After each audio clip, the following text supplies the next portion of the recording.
เผาฟูครับยิงเผายังเมา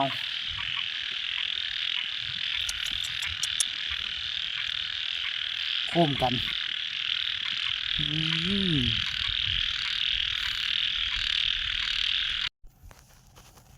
ได้อึ่งแห้งแม่นบ่นี่อึ่งแห้งปลามันแก้ว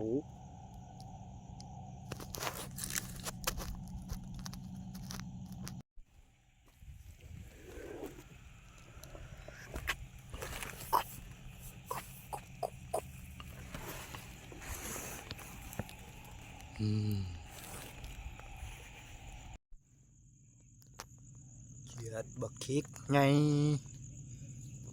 โอ้ถ้ากินแมงเมาเว้ยเนาะ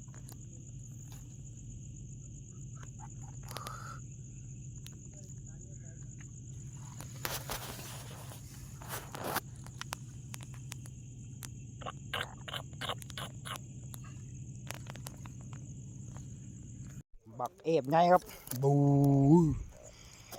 ของขาวจุนพูนกบใหญ่กบใหญ่คัก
ตกอีกแล้วย่างแห้งเลย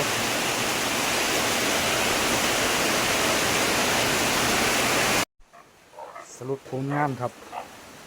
นี่กบปลาบน10 โลได้อยู่บนกบนี่ช็อตเด็ดเท่าเนี่ยดูมันขัดอึ้งเผาครับอึ้งเผาหรืออึ้งปากขวดไปแล้วอันนี้เขียดหมูครับ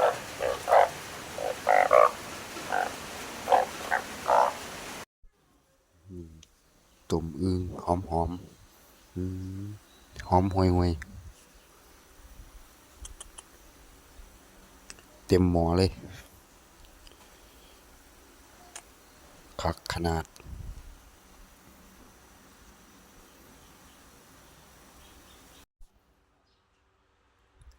หอมบ่พี่น้องหอมบ่